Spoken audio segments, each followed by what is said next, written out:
Good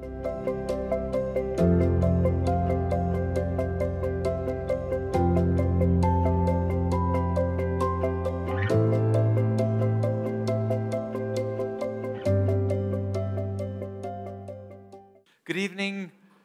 So good to see everyone. Welcome to people who's here for the second time today. That's pretty cool.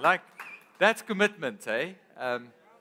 We know that guys like Samuel grew up in the temple. He was there all the time. But you guys are here twice on a Sunday. That's pretty amazing. And some of you not serving, and here you are, which is awesome. Keep it up. Some of you might have served this morning, and you're like, hey, but I also want to go to the service in the evening.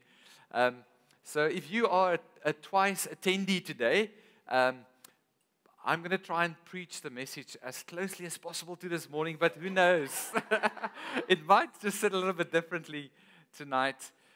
It is my joy to get us into the Word this evening at the start of really something new that I believe God is going to use. And as a leadership, this is a step of faith. Really, this is the Lord saying, this is the time we need to do this. This is a new service. So thank you for exercising your faith with us tonight by being here. And let's see what God can do in this space. But let's get into the Word this evening.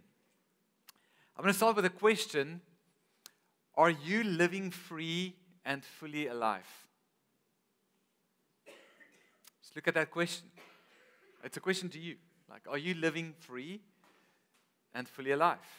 What would be moving you closer to a yes? What's the thing or things that if you had that in place, you would say, yes, I am? I think the definition free is interesting because I could ask all of us in this room, explain to me what free means to you, and I think we'll end up with different definitions, right? In the negative sense, free is this idea of there's no restraint. There's no boundary. You can just be whoever you want to be, do whatever you want to do, but at some point you're free and someone else is free, might just clash. Who's then free in the end? Or maybe you think being unrestrained is completely free, and at some point that freedom clashes even with the laws of the land, and you might end up in a place that's not free, aka jail. So what is freedom? Are you free? Are you living in freedom? And then, what is it to be fully alive? You know, those sayings. One life, live it. I was joking this morning about the guy with the Land Rover in town who's got that on his slogan. If you're here tonight, sorry that I'm making a joke about the slogan on your car, but one life, live it. No regrets. With every broken bone I have lived. Fully alive. What are those goals that you want to reach? And you think, when I have that, man, I'm free and fully alive. Now this is living. This is what it's all about. Because that's the goal, right? To get to a point in your life where you're fully alive, where you're free. It's in our language. It's what the world tells us. It shows up everywhere. It shows up in our nation as things like freedom of speech. You've got to be able to say whatever you want without any repercussions, and you're free to say whatever you want. And then it doesn't show up for people in more authoritarian political systems, and they just can't say whatever they want or even watch things that they would like to watch. So are they then less free? Are we more free? A big one in our context, a noble goal for the middle to upper class Somerset West family is financial freedom. Multiple passive income streams, and then, you know what? Then it gets really exciting. Get the house, the school, the work, the car, the trip. You've got control because there's enough to have control with. Are we free if we have all these material things? But we still work for a controlling taskmaster who drives us to work longer hours and have more stress because of it. And then there's the stress of sustaining such financial fortunes. Now you've got to invest it right and manage it right and get the right returns. That's a whole lot of stress as well. Is that free? And then what about relationships? We might have all of that, but we might be in some relational prisons. There might be some family that we're strained with. I grew up with the previous generation telling us, you are free to be you. We were told, if your dream is not big enough that it scares you, your dream is wrong. So now we've all got to come up with these big, scary dreams. If you dream it, you can do it, but it's got to be scary. To live fully alive is to find your destiny. And then suddenly I'm gripped with fear because I'm like, well, what if my destiny is to work in an office until I retire one day? Or what if my destiny is to be a pastor?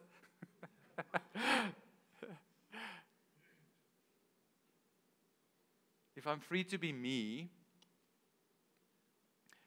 is it sometimes at odds with the world around me? So you see, this question is challenging because there's so many opinions. There's so many options. So how do we discover the key to what it means to live free and fully alive? We are starting a series today called 10 Words to Live By. 10 Words to Live By.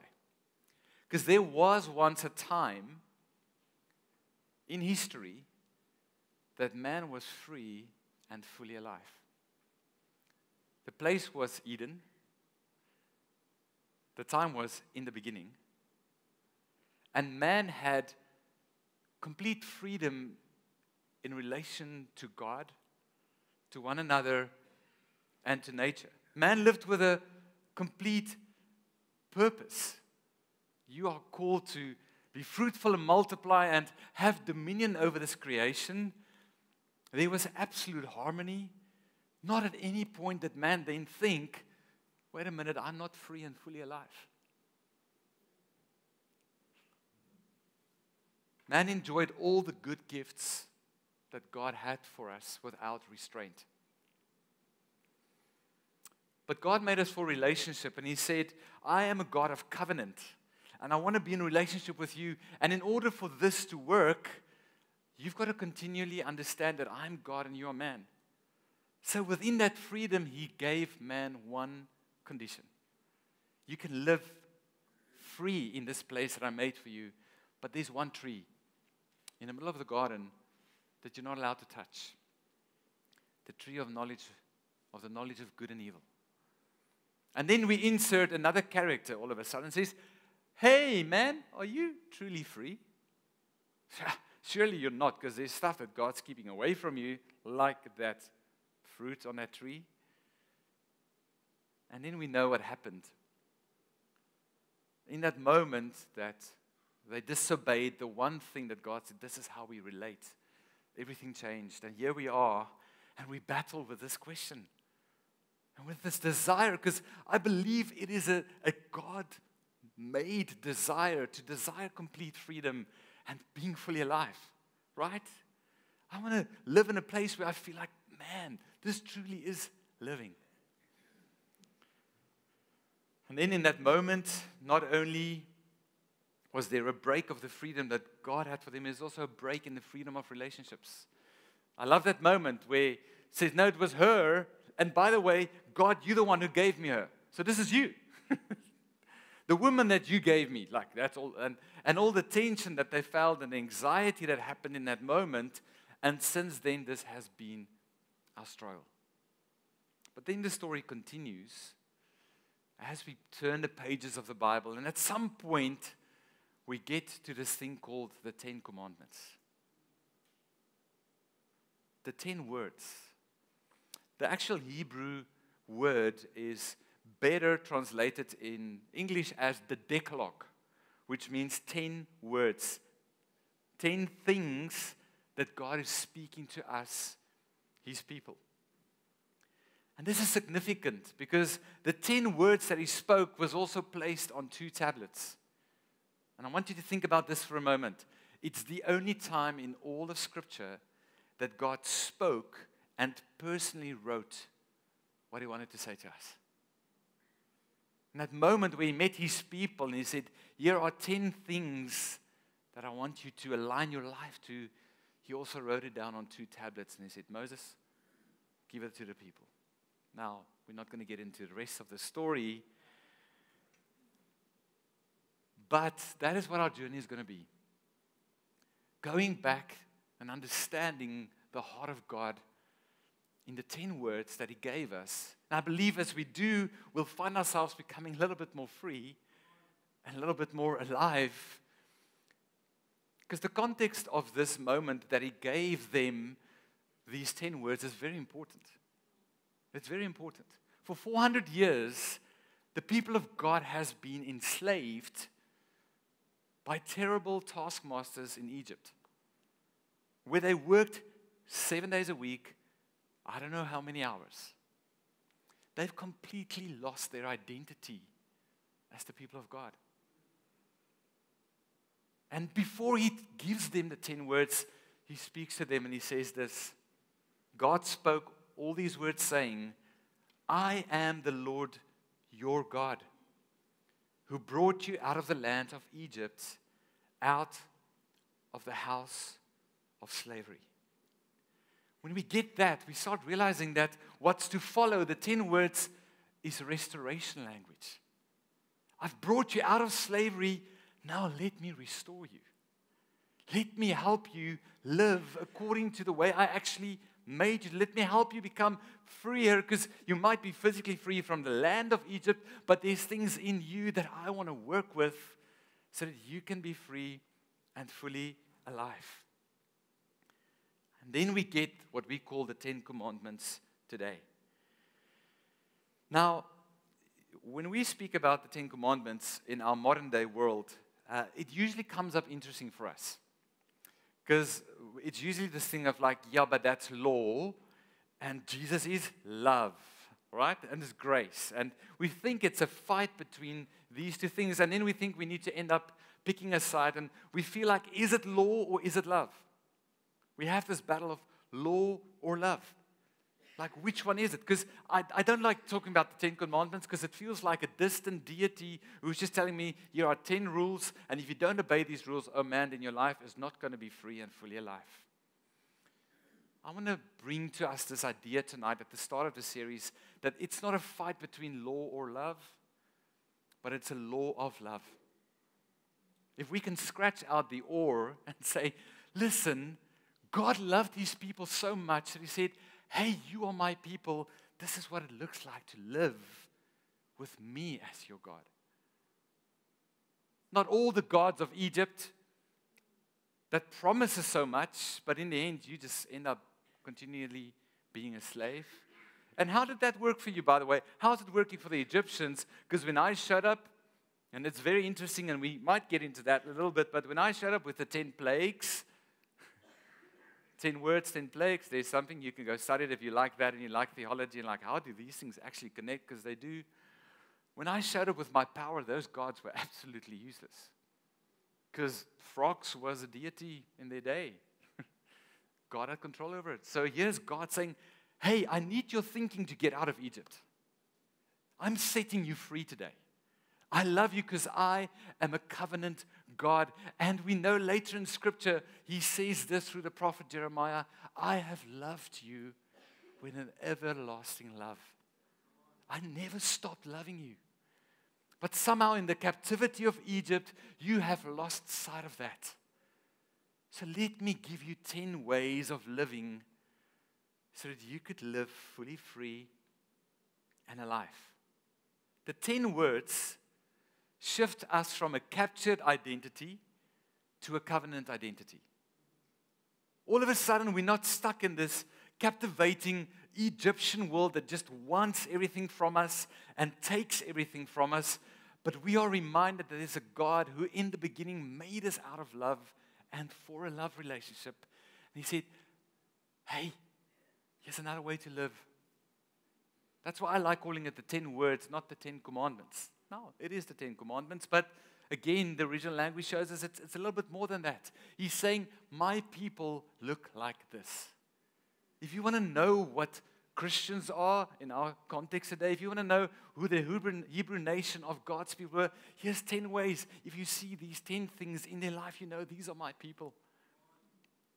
Because the alternative of what they've been taught in slavery for so long is not who I am.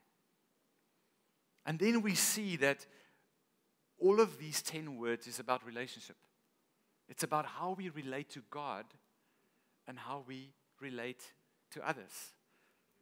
The 10 words are all we need for right relationship with God and others. I fully believe if you take the 10 words and you live your life according to that, you would experience the benefit of free and fully alive relationships. Because all relational issues can be traced back to these commandments. Every single one of them. Let's take, for example, you shall not commit adultery.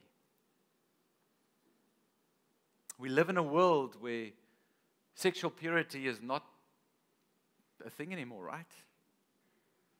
And then people go down their paths and their decisions because they're free and unrestrained, and at some point, we know how that ends up in incredible brokenness. It's relational language. You shall not desire what your neighbor has. At some point, you might look at something they have, and then you think, oh, this is so, like, I can't even look at it and think that's nice. No, that's not what the Bible is saying. It said, you shall not want that for yourself. Because the moment you go and try and take that for yourself, you're going to end up in a strained relationship. Not just with God, but with your neighbor. You shall not murder in all its forms.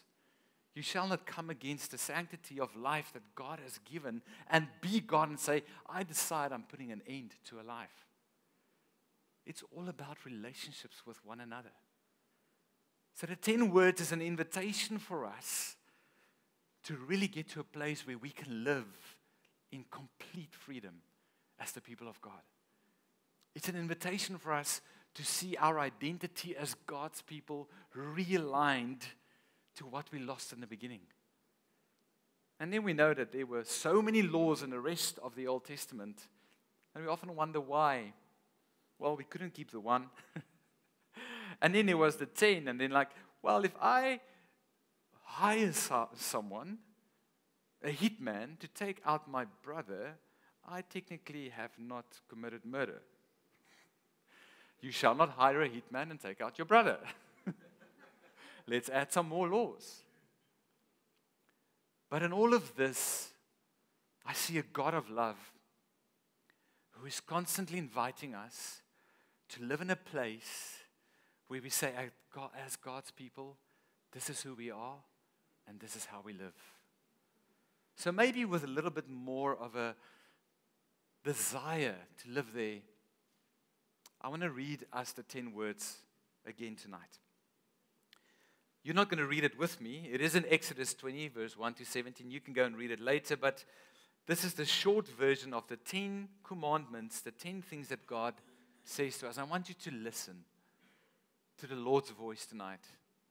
Yeah, I'm going to read it, but let Him speak to you through His Spirit as we read His Word together. If you want to close your eyes, if that helps you focus and really hear, do that. You don't have to. But let's hear what God says. I am the Lord, your God, who brought you out of Egypt, out of the land of slavery. I am the Lord. I am the Lord, your God, who brought you out of Egypt, out of the land of slavery. You shall have no other gods before me. You shall not make for yourself an image in the form of anything in heaven above, or earth beneath, or in the waters below. You shall not bow down to them or worship them. You shall not misuse the name of the Lord your God. You will remember the Sabbath day by keeping it holy. 6 days you shall labor and do all your work. But the seventh day is a Sabbath to the Lord your God. On it you shall not do any work. Honor your father and your mother so that you may live long in the land the Lord your God is giving you. You shall not murder. You shall not commit adultery. You shall not steal. You shall not give false testimony against your neighbor. You shall not covet your neighbor's house. You shall not covet your neighbor's wife, or his male or female servant, his ox or donkey, or anything that belongs to your neighbor. Lord Jesus, I pray that we would hear this as a love letter tonight to us, your children. May we hear the invitation to respond to your love. As we continue from this moment forward, speak to all of our hearts through your Holy Spirit. Amen. The first word, you shall not have any other gods before me. I want to look at, for a moment at those words, you shall have. 3 words in the English language, 1 thought in the original Hebrew language. Now, I know for some people, like, why do pastors always want to tell us in the Hebrew language? It's important because sometimes between what happens in the original language and our English, concepts get missing. That word, you shall have, is a singular word in Hebrew thought, which means in your existing and existing in your world. Now, let's apply that. Existing in your world is no other gods.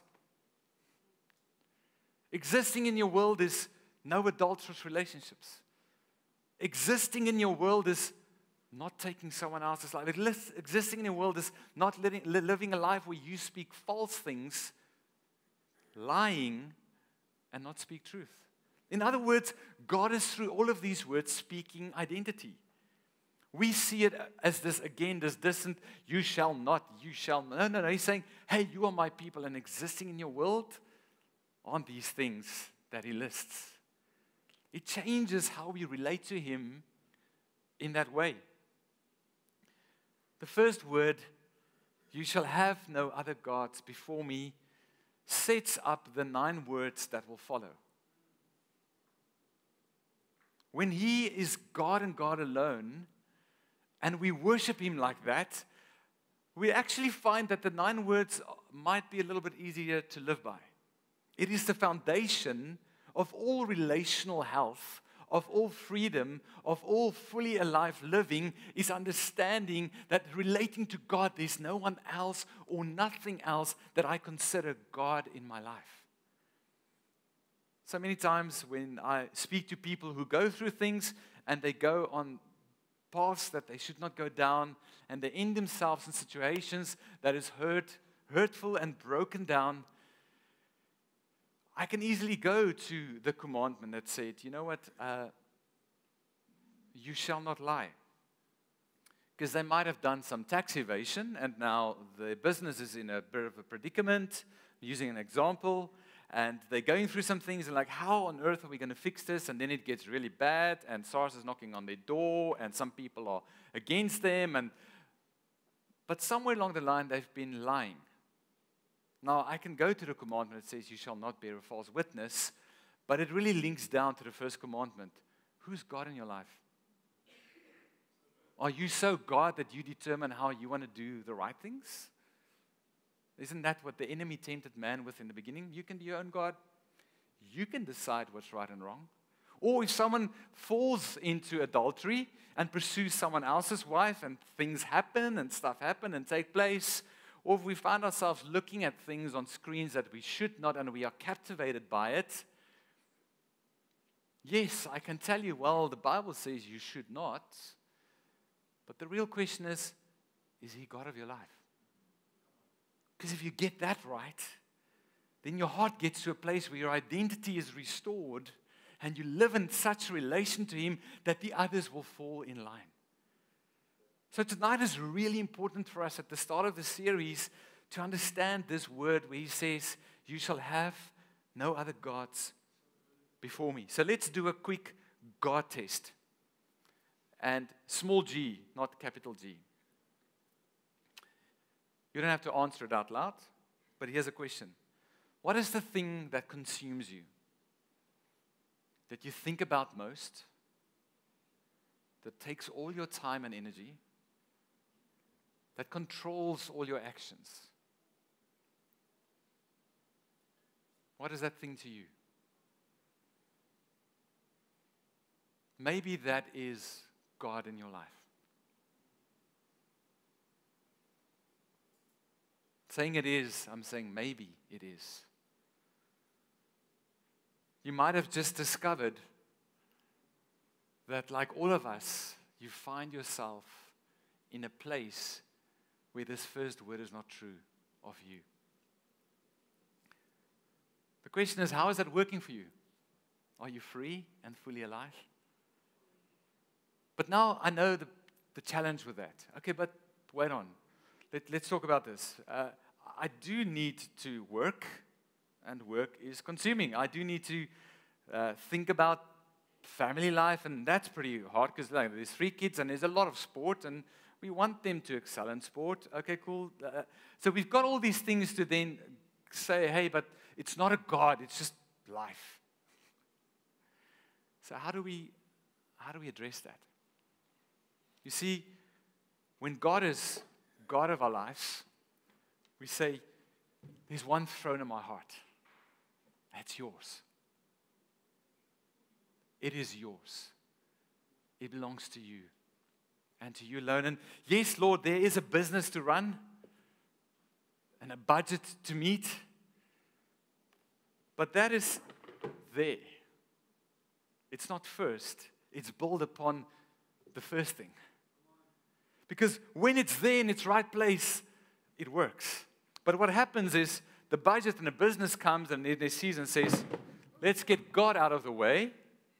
For a moment, you need this as the thing that, like Egypt, you find yourself in a place again where you're just really trying to make things work and just stay alive.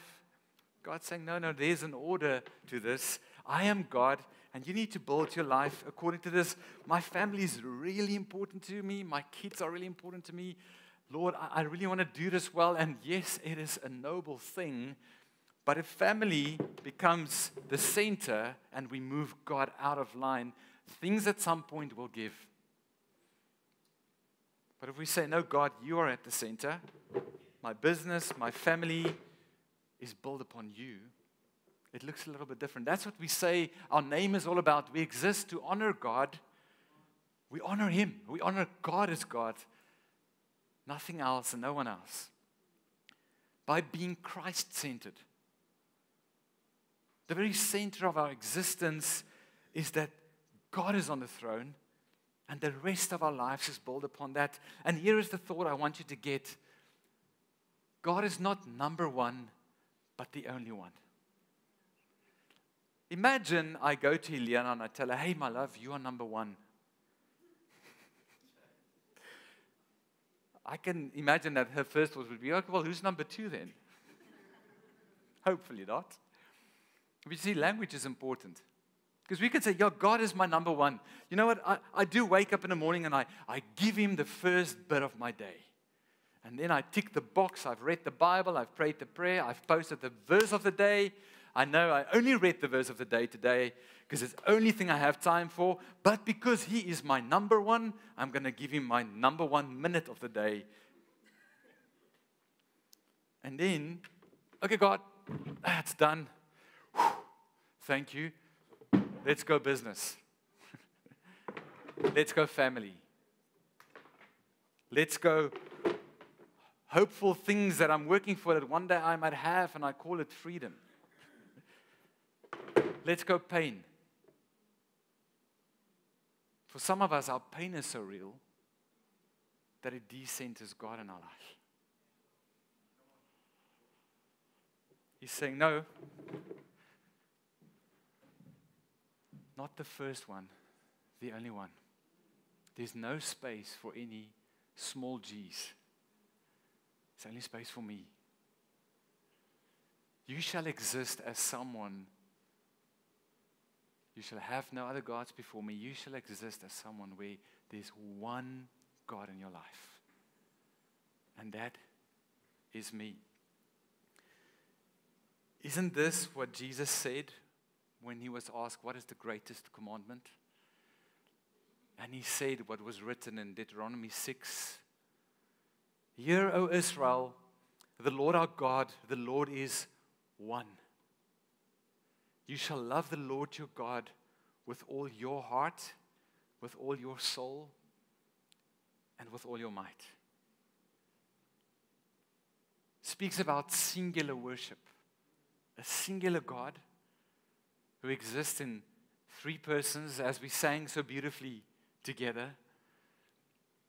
But there's one God, and He has it all. And to Him alone do I give all my affections. To Him alone I turn my heart. He is the one. And when that affection is in place, I can happily build my life and all the other affections that I have, which are God-given affections and good affections, upon that thought. Are you free and fully alive? The place that we need to be in to get there is to love the Lord your God with all your heart, soul, not with some, not with parts of it, but with all. All of it. This is the Shema, as they call it. It's till today a deep Hebrew prayer that God has given His people to pray. And the word Shema is the word hear. And this is what God is saying, and what He said in the 10 words. It's what He said in the beginning. Hear this. There's one God, and you should love Him. So not just should He be not number one, but the only one, but also He should not have some of our heart, but He should have all of it. The invitation is, at the first word is, hey, I have set you free from slavery. I have saved you from your Egypt. I have stepped into your life and I've made you new. Give your heart to me. I want it all. Not just a part from it, but I want all of it. And when we do that and lift our hearts to Him, then the other 9 words start clicking in like a train. And it goes on the path of being free and fully alive. Do you see how the first word is all about love? It's all about a heart that is after a God who loved us so that He says, I will define you, not this world, not Egypt, not all the gods of this world, not the polytheistic world where there are so many gods and you need to figure out, because that's draining. It is so hard and draining to constantly live with all these gods demanding things from us. We should just get it to a place to say, my heart is yours. My heart is yours. I choose you. I prefer you. My affection is yours. You have all of me, Lord. And because you do, now help me to live right. Help me to position the other things in its rightful place. John Calvin said this: the human heart is a perpetual idol factory. Now, some of you in this room, if you're into the theology thing, you're really going to like that I say John Calvin. Some of you are really going to dislike that I say John Calvin. Please don't make a small g of theology tonight. I think it's a great statement. Because hopefully before you're a Calvinist or an Arminianist, you're a Christian. And what he says is true of all of our lives. At some point in our journey, and so many times, most days, something comes to our heart and says, hey, can I just for a moment sit here? Can I just have this place for a moment? And then we justify it, but these are good things, so yes, we give it that space. That's what our hearts do. That is what all the things in this world is promising us and leading us to. And here's the reality, friends, we cannot help it. It's going to happen again tomorrow. It's going to happen tonight as you leave this room and you check your bank balance and you plan your week. Something is going to come and say, I want this space. And something in your heart is going to say, cool, you can have it.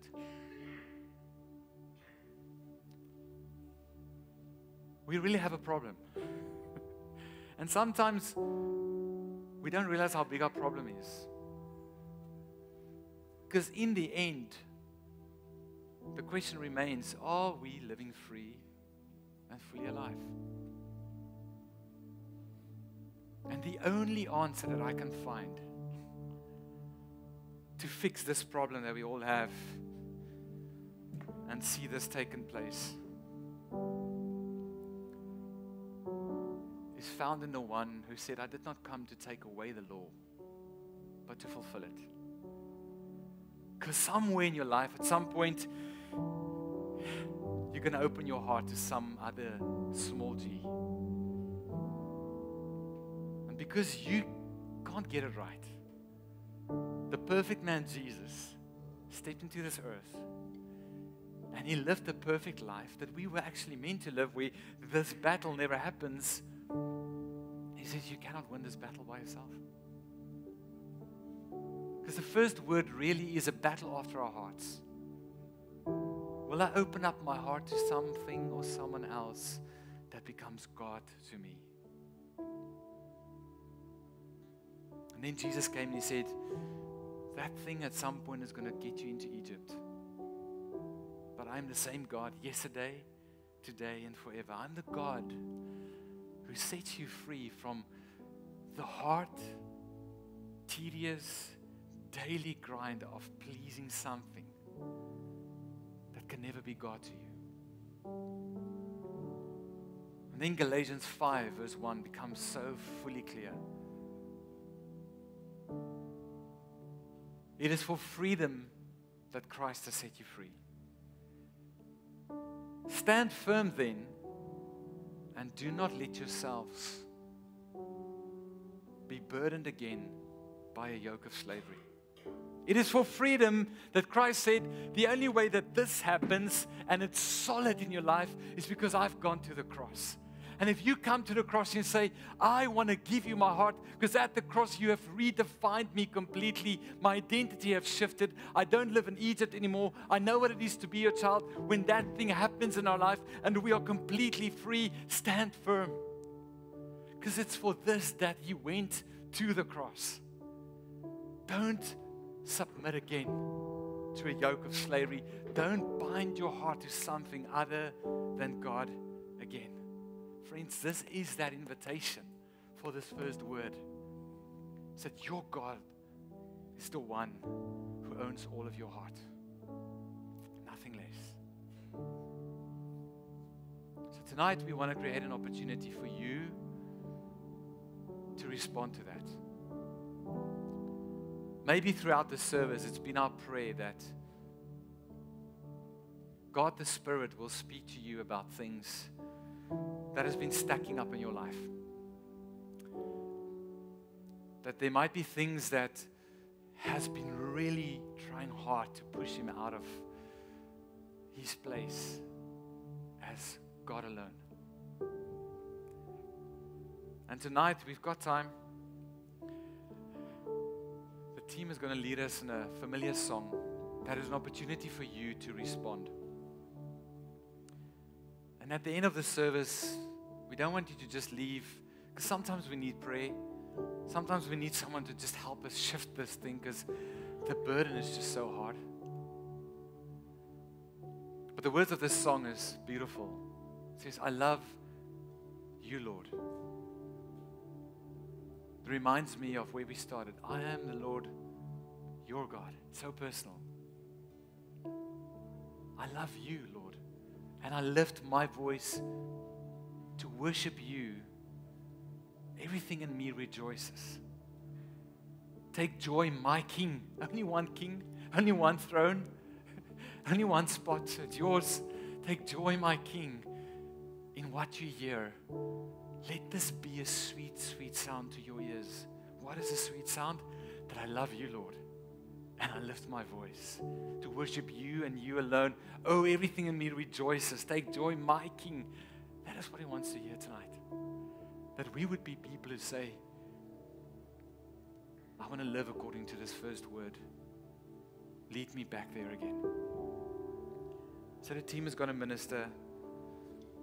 This is a moment for you to respond. If you need to kneel, this morning people were kneeling down.